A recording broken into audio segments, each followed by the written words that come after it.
Friends, हाँ, आज हम 11th क्लास केमिस्ट्री का ही सम बेसिक कॉन्सेप्ट के अंतर्गत पेट पार्ट 5 लेके आए हैं। हम पिछले क्लास में पार्ट 4 में बता चुके थे कि हम laws of chemical combination deal करने जा रहे हैं। लॉ ऑफ केमिकल कम्बिनेशन में पता है कि आपको 5 लॉ होता है, उनमें से फर्स्ट लॉ आप डील करने जा रहे हैं। पहला लॉ है लॉ ऑफ कंजर्वेशन ऑफ मास। यह लॉ क्या कहता है? ये लॉ कहता है mass neither can be created nor can be destroyed during the any change of reaction. कहने का मतलब ये है कि किसी रिएक्शन के दरमियान ना तो मास उत्पन्न होता है ना मास नष्ट होता है, दोनों जगह का मास रिएक्टेंट और प्रोडक्ट का मास कांस्टेंट होता है। यही लॉ कहता है। यानी law of conservation of mass में एक ही लाइन याद रखना है, law of conservation of mass में कि according to this law sum of mass of reactants equal to sum of mass of product. मान लीजिए अगर A प्लस बी रिएक्ट करके AB कंपाउंड बना रहा है तो A प्लस बी रिएक्टेंट है और AB क्या है? प्रोडक्ट है। तो total mass of reactant equal to the total mass of product होता है।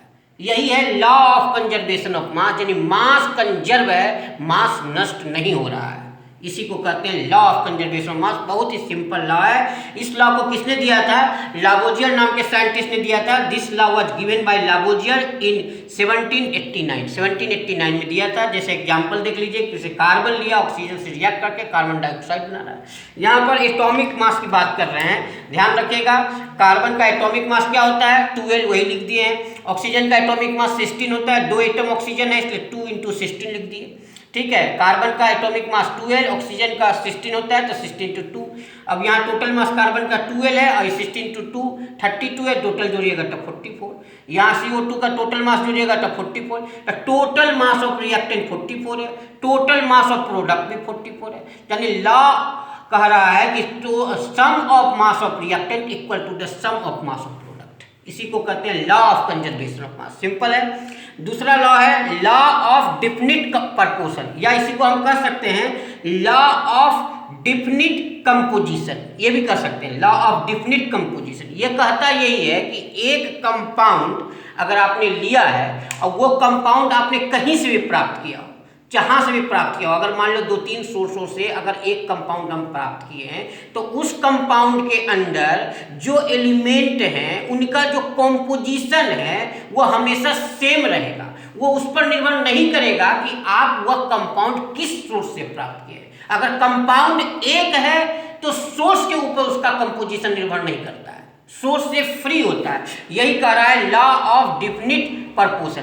According to this law a compound always contains, कहता है एक कंपाउंड हमेशा रखता है the same proportion of elements by wait.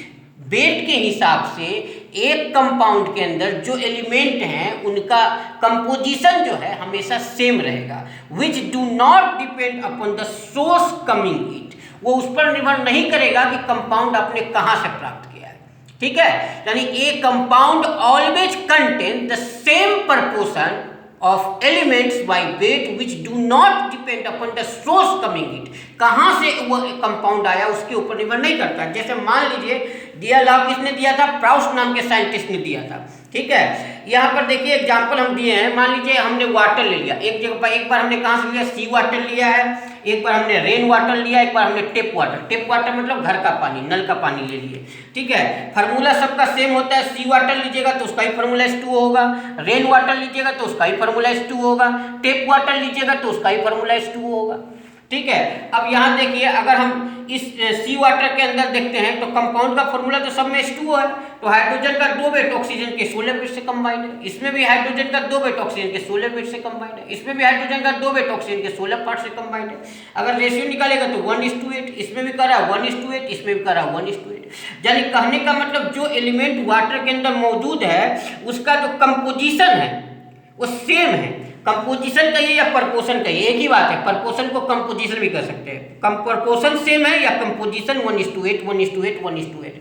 वो इसके ऊपर निर्भर नहीं कर रहा है कि वाटर आपने कहाँ से प्राप्त किया है। सी वाटर से लिया है, रेन वाटर से लिया है, टेप वाटर से लिया है, इस पर निर्भर करता है। इसी को कहता है लॉ ऑफ डिफिनिट प्रपोर्शन। यानी लॉ ऑफ डिफिनिट प्रपोर्शन यही कहता है कि अगर एक कंपाउंड हमारे पास है तो उस कंपाउंड के अंदर जो भी एलिमेंट है उस एलिमेंट का जो कंपोजिशन है या प्रपोर्शन है बाय वेट फिक्स्ड होता है वो निर्भर नहीं करता कि वो कंपाउंड कहाँ से मेरे पास आ रहा है। कंपाउंड एक है तो प्रपोर्शन यानी कंपोजिशन भी एलिमेंट का उस कंपाउंड के अंदर फिक्स होगा बाय बिट। इसी को कहते हैं लॉ ऑफ डेफिनिट प्रपोर्शन। अब तीसरा लॉ है लॉ ऑफ मल्टीपल प्रपोर्शन। ये क्या कहता है लॉ ऑफ मल्टीपल प्रपोर्शन? ये कहता है कि अगर दो एलिमेंट है और दो एलिमेंट कंबाइंड करके एक से ज्यादा कंपाउंड बना रहा है, क्योंकि लॉ ऑफ मल्टीपल है इसके मतलब कंपाउंड एक से ज्यादा बनेगा। अगर दो एलिमेंट है, ध्यान सुनिए, अगर दो एलिमेंट है और दो एलिमेंट आपस में कंबाइन कर रहा है और कंबाइन करके एक से ज्यादा कंपाउंड अगर बनाता है, एक से ज्यादा कंपाउंड बनाता है, तो उन कंपाउंडों में एक एलिमेंट का डिफरेंट मास होगा जो दूसरे एलिमेंट के फिक्स्ड मास से कंबाइन करेगा। जो डिफरेंट मास होगा जिस एलिमेंट का, वह एक हमेशा सिंपल रेशियो में आएगा। यही कह रहा है। जैसे देखिए, बड़ा एग्जाम्पल एक आसान है, हम पहले आपको एग्जाम्पल समझिए। मान लीजिए कार्बन ऑक्सीजन आपस में रिएक्ट करके बना रहा है कार्बन डाइऑक्साइड भी, और कार्बन ऑक्सीजन आपस में कंबाइन करके बना रहा है कार्बन मोनोऑक्साइड भी। ध्यान से देखिएगा, कार्बन डाइऑक्साइड भी कार्बन ऑक्सीजन बना रहा है और कार्बन मोनोऑक्साइड भी बना रहा है। यहाँ कार्बन का 12 ग्राम ऑक्सीजन के 32 ग्राम से कंबाइन करके क्या बना रहा है? CO2 में देखिए कार्बन 12 है, ऑक्सीजन का 2 एटम है तो 32 है। यहाँ देखिए carbon oxygen 12 gram carbon oxygen के 32 ग्राम से कंबाइन करके कार्बन मोनोऑक्साइड बना रहा है। कार्बन 12 ग्राम है, ऑक्सीजन 16 ग्राम है। ठीक है, तो कार्बन मोनोऑक्साइड के अंदर कार्बन 12 ग्राम ऑक्सीजन 16 ग्राम से कंबाइन कर रहा है। कार्बन डाइऑक्साइड के अंदर कार्बन का 12 ग्राम ऑक्सीजन के 32 ग्राम से कंबाइन कर रहा है। यहाँ पर देखिए कार्बन जो है ये CO2 में और कार्बन मोनोऑक्साइड में, दोनों में कार्बन का वजन कितना है? 12-12 ग्राम है। लेकिन ऑक्सीजन का वेट क्या है?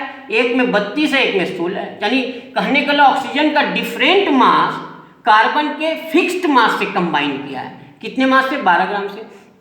तो ऑक्सीजन का जो डिफरेंट मास है 32 × 12 वो क्या है? 2:1 के रूप में। यही करा ये सिंपल रेशियो। तो लॉ ऑफ मल्टीपल प्रोपोर्शन को फिर से देखिए। लॉ ऑफ मल्टीपल प्रोपोर्शन क्या कहता है?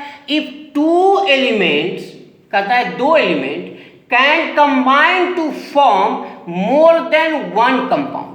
अगर दो एलिमेंट आपस में कंबाइन करके एक से ज्यादा कंपाउंड बना रहे हैं, तो कहता है the different masses of one element, एक एलिमेंट का different mass that combine with a fixed mass of the other element, वो दूसरे एलिमेंट के फिक्स मास से कंबाइन करेगा। जो डिफरेंट मास लेंगे एलिमेंट का, वो क्या होगा? Ratio of small whole number में प्राप्त होगा। कैसा प्राप्त होगा? Ratio of small whole number. अब देखिए, आपने आपको बताया था कार्बन मोनोऑक्साइड कार्बन डाइऑक्साइड बना रहा है। अब यहाँ देखिए वेट के हिसाब से डिफरेंट मास ऑफ ऑक्सीजन क्या क्या लिया गया है? ऑक्सीजन का एक में मास 32 है, 32 है, एक में ऑक्सीजन का मास 16 है, तो 30 है 32 है। इसको रेशियो निकालिएगा तो क्या होगा? कट जाएगा, 16 × 32 2:1 आएगा। तो 2:1 क्या है? यह जो रेशियो आया है is the ratio of small whole number है। होल नंबर तो है और स्मॉल भी है, 2:1 स्मॉल नंबर है। ठीक है, कंबाइंस कर रहा है फिक्स्ड मास ऑफ कार्बन के। किसके मास से कंबाइन कर रहा है? कार्बन के फिक्स्ड मास से कंबाइन कर रहा है। कार्बन का फिक्स्ड मास दोनों में क्या है? 12 है। यही कहता है लॉ ऑफ मल्टीपल प्रोपोर्शन। तो क्लियर हो गया ना? लॉ ऑफ कंजर्वेशन में क्या करा? टोटल मास रिएक्टेंट और प्रोडक्ट का बराबर होता है। लॉ ऑफ डेफिनिट प्रोपोर्शन अभी आपने पढ़ लिया। लॉ ऑफ डेफिनिट प्रोपोर्शन में क्या होता है? सोर्स के ऊपर कंपाउंड का कंपोजिशन निर्भर नहीं करता है, चाहे सोर्स कहीं से लिया हो। कंपोजिशन जो है एक कंपाउंड के अंदर एलिमेंट का जो प्रपोर्शन है, प्रपोर्शन कहिए या कंपोजिशन, एक कंपाउंड के अंदर एलिमेंट का जो कंपोजिशन है या प्रपोर्शन है वो फिक्स्ड है। और लॉ ऑफ मल्टीपल प्रोपोर्शन क्या कहता है कि जो आप दो या दो से ज्यादा कंपाउंड बनाओगे उसमें से एक का डिफरेंट मास जो होगा वो सिंपल रेशियो में होगा और वो एक fixed mass of other element से कंबाइन करेगा। तो हमारे हिसाब से तीनों लॉ क्लियर हो गया होगा।